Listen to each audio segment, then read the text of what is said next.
안녕하십니까. 부동산 엑스파일 굿모닝 신소장의 신소장입니다. 여러분 안녕하세요.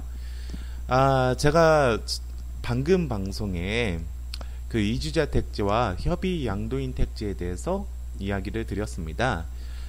어떤 분께서 그 항해 경제자유구역에 낙찰을 하나 받았고요. 그거에 대해서 이주대책 기준일에 자기가 포함이 되기 때문에 거기에 대해서는 성공된 투자다라는 이야기를 했죠. 하지만 말 그대로 이주대책 기준일 이전에 취득을 했다면 그분께서는 이주자 택지를 받았어야 했지만 그분께서 저한테 나중에 워딩을 말씀드렸던 거는 협의 양도인 택지를 받았다고 합니다. 협택을 받았다고 하죠. 이택 부지를 받은 게 아니라. 그렇기 때문에 제가 보기에는 이주대책 기준일, 이게 우리가 그 명목상으로 알고 있는 이주대책 기준일 이전에 받은 게 아니죠. 협의 양도인 택지 같은 경우에서는 저번 방송에도 말씀드렸지만 해당 구역을 지정하기 전에 일정 규모 이상을 가지고 있는 사람들한테 그 사업 시행자와 그리고 협의로 인해서 그 토지를 뭐 수용 재결이나 그런 걸로 인해서 시간 끌지 않고 양도를 했을 경우에서 그 조성원가의 110% 정도의 약간은 떨어져 있는 위치에 있는 택지를 받는 것이 바로 협의 양도인 택지입니다. 이주자 택지와는 전혀 다른 거죠. 자, 지금 제가 25분을 통해서 조금 어렵게 말씀을 드렸는데요. 제가 쉽게 말씀을 드리고 한번 말씀을 드리고 다른 이야기로 넘어가도록 하겠습니다. 우선은 그 우리가 공영 개발을 볼 땐 말이죠. 한 가지 명시할 게 있습니다.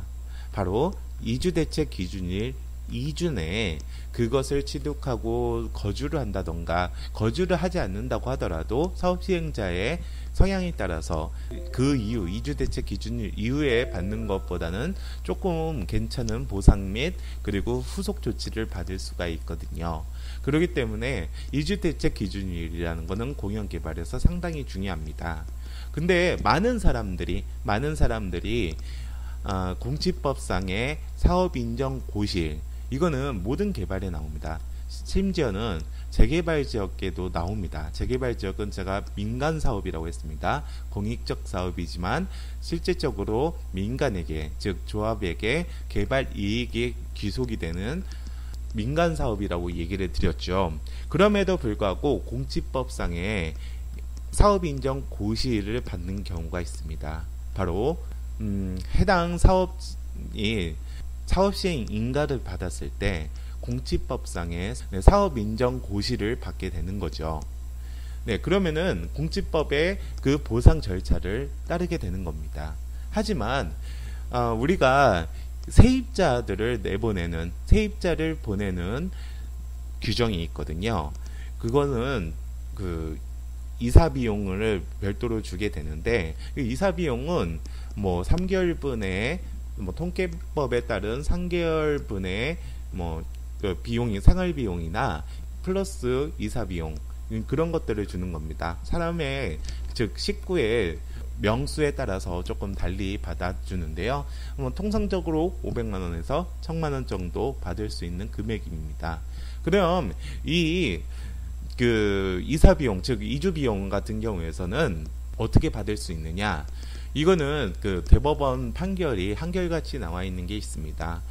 실질적으로 우리가 공지법에 따른 그런 보상 절차를 보게 된다고 한다면 이주대책 기준일이 말 그대로 사업인정 고시일로 우리가 의제를 받는다고 한다면 사업시행 인가 이전에 세입자가 살았을 경우에서 그 세입자 모두에게 그게 적용이 돼야 됩니다.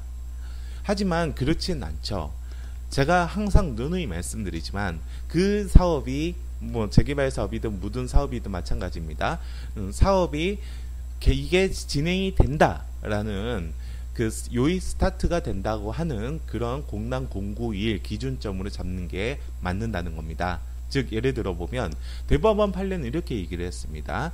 조시 정비 계획 수립 이를 기준점으로 봤죠. 그 제안은 그 추진위가 진행을 하는 거죠.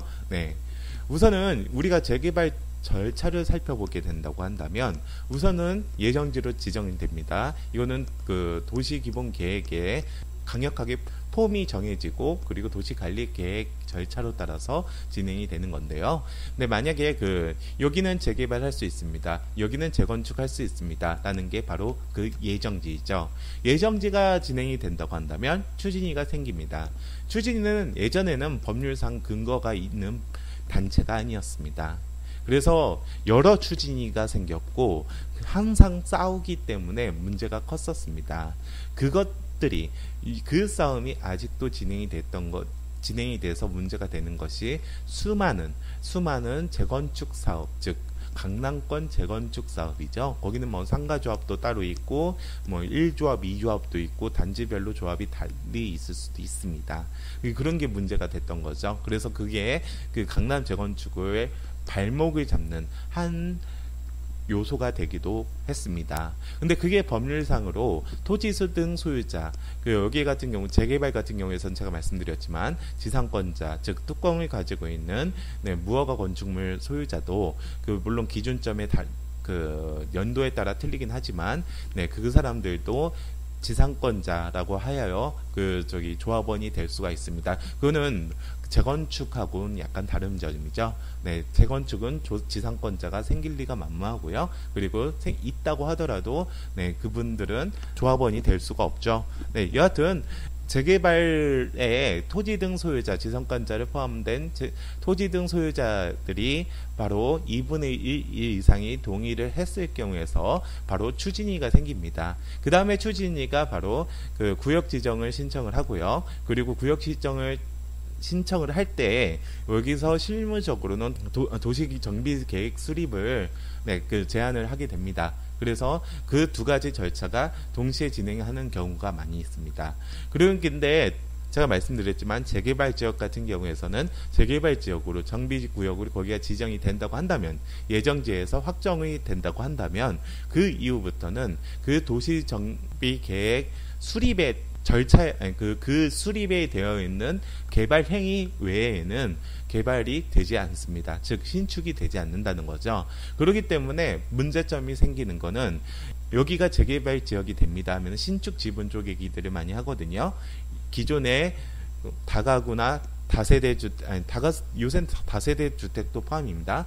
단독주택이나 다세대 주택을 멸시를 시키고 새로운 다세대 주택을 만들어 가지고 분할을 시키는 거죠. 예를 들면 단독주택에는 특별 분양 자격, 우리가 소위 재개발 입주권이 하나가 주어지는데 그것을 멸시를 시키고 한 8세대에서 10세대의 이른바 다세대 주택을 만든다고 한다면 그 조합이 될 수 있는 권리가 8개에서 10개까지도 생긴다는 것이죠. 그것을 막기 위해서 시도 조례가 많이 진행하는데요. 근데 이 사람들, 즉 신축 지분 쪼개기를 할 사람들은 재개발 지역으로 거기가 구역 확정, 정비 구역을 확정하기 전에 건축 허가를 득해야 됩니다. 그래서 우리가 여기다가 신축 지분 쪼개기를 하기 위해서 계약서를 썼는데 잔금 전에 만약에 구역 지정이 확정이 됐다. 그럴 때는 사놓고 개발을 못하는 참사가 일어나는 거죠. 그렇기 때문에 부동산 중개에서 중개 분쟁이 상당히 많이 생길 수밖에 없습니다. 그래서 지금 어디 은평는타운인가요? 거기 같은 경우에서는 지금 정비구역이 해제가 많이 됐거든요. 서울 지역 같은 경우에서는 정비구역이 50% 이상 해제가 됐잖아요. 그 해제가 됨에 있어서 건축업자들이 물 만난 고기가 된 거죠. 신축을 할 수가 있으니까요.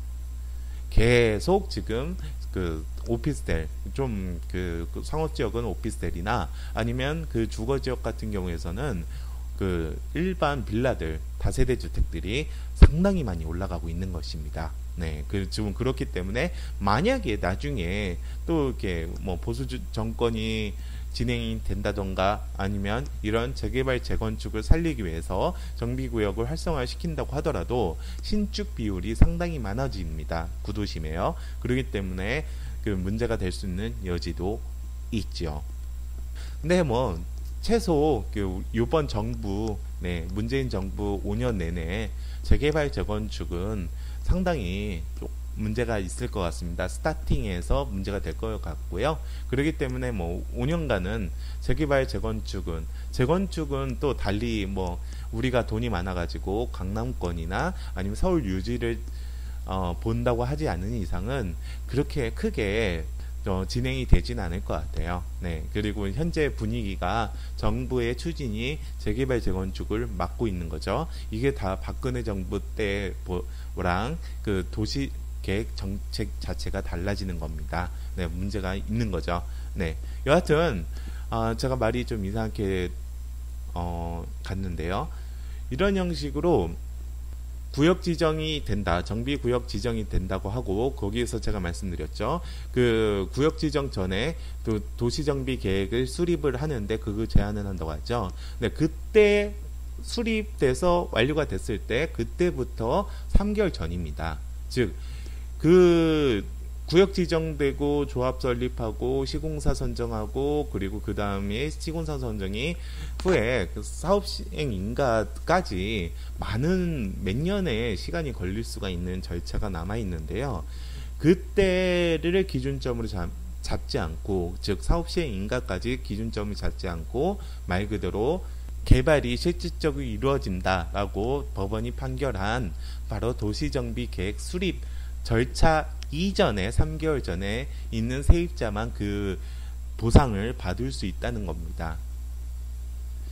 너무 어려워요. 제가 보기에는 이거는 강의용으로 나갈 건데 여러분께서는 지금 이게 부동산 투자 생활에 어떻게 접목이 되는지 상당히 어려운 이야기를 드리는 건데요. 쉽게 말씀드려서요.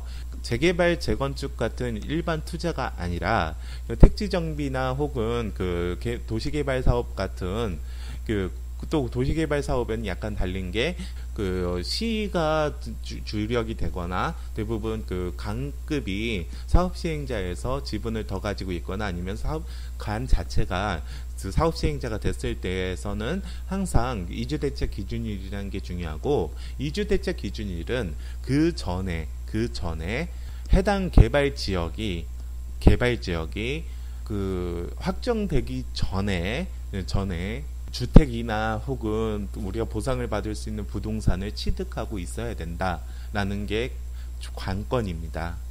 제가 쉽게 말씀을 드려보도록 하겠습니다. 황해 경제자유구역이라는 게 있죠. 그 다음에 그 경제자유구역에 지정이 되고 나서 그리고 이제 이게 어느 방식으로 갈지 결정을 해야 됩니다. 통상적으로 그런 택지정비는 택지정비법이나 혹은 도시개발 사업으로 갈 수밖에 없는데, 이 상태에선 또 택지정비구역이나 아니면 도시개발구역으로 묶이게 되는 거죠. 자, 그러면은 두 가지입니다. 항해의 경제자유구역에 지정을 한번 하고 그 다음에 도시개발 사업으로 간다고 치면 이프절입니다. 만약에 그러면은 도시개발 사업 구역으로 또 지정을 합니다. 그러면 여러분께서는 언제 접근을 해야 되느냐? 바로 항해 경제자유구역을 지정을 하기 전에 그 공랑공굴 이전으로 취득을 해야 우리가 알고 있는 이주자 택지 같은 거에 명함을 내밀 수 있는 이주대책 기준일의 대상자가 된다는 겁니다. 근데 많은 공법 선생님들도 그렇고 저랑 티격태격했던 그 사람들도 그렇고요. 모든 법률 예를 들어 보면 뭐 사업 시행 인가가 된다던가 이런 식으로 무슨 큰 사업이 진행이 됐을 때 그게 관해서 인허가를 받는 경우가 있거든요. 그 인허가를 받았을 때에 이게 법률상에서는 각기의 그 해당 개발들을 규율하는 법률상에서는 그때를 사업인정고시, 즉 공치법상 사업인정고시를 본다고 하기 때문에 그 공치법의 적용을 그때 받을 수 있으니 그러면은 공치법상의 보상도 그때 기준점으로 보는구나 라는 사람들이 많이 있습니다. 하지만 그게 아니고요.